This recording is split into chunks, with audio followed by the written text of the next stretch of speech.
29 తేదీలో నిర్వహించే మహానాడును విజయవంతం చేయాలని ఎమ్మెల్యే డాక్టర్ నెలవల విజయశ్రీ అన్నారు. ఉమ్మడి నెల్లూరు జిల్లా నాయుడుపేటలోని వారు టీడీపీ కార్యకర్తలతో ఆమె సమావేశమయ్యారు. టీడీపీ అధికారంలోకి వచ్చిన తర్వాత మొట్టమొదటి మహానాడు అంగరంగ వైభవంగా నిర్వహిస్తున్నట్లు చెప్పారు. కార్యకర్తల సమస్యలు తెలుసుకునేందుకు మహానాడు వేదిక అవుతుందని ఎమ్మెల్యే విజయశ్రీ అన్నారు. ఈ సమావేశంలో మాజీ ఎంపీ నెలవల సుబ్రహ్మణ్యం, పార్టీ నాయకులు పాల్గొన్నారు.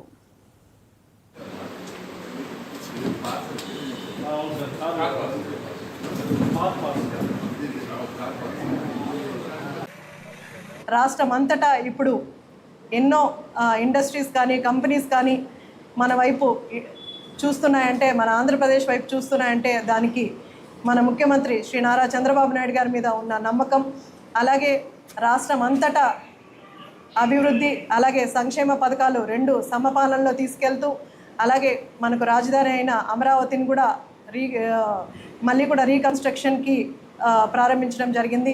అలాగే పోలవరం ప్రాజెక్టు అన్నీ కూడా ఆగిపోయినవన్నీ మళ్ళీ ముందుకు తీసుకెళ్తూ రాష్ట్ర అభివృద్ధి కోసం పనిచేస్తున్న మన విజన్ ఉన్న నాయకుడు శ్రీ నారా చంద్రబాబు నాయుడు గారి ఆధ్వర్యంలో తెలుగుదేశం పార్టీ స్థాపకులు నట సార్వభౌమ శ్రీ నందమూరి తారక రామారావు గారి పుట్టినరోజు సందర్భంగా 27, 28, 29 తేదీల్లో కడప జిల్లాలో మనం మహానాడు నిర్వహించుకోబోతున్నాం. కార్యకర్తలే దైవంగా భావించే మన ముఖ్యమంత్రి శ్రీ నారా చంద్రబాబు నాయుడు గారి ఆధ్వర్యంలో అందరూ కలిసి ఒక పండగ వాతావరణంలో ఈ 3 తారీఖుల్లో మనం అంగరంగ వైభవంగా మహానాడు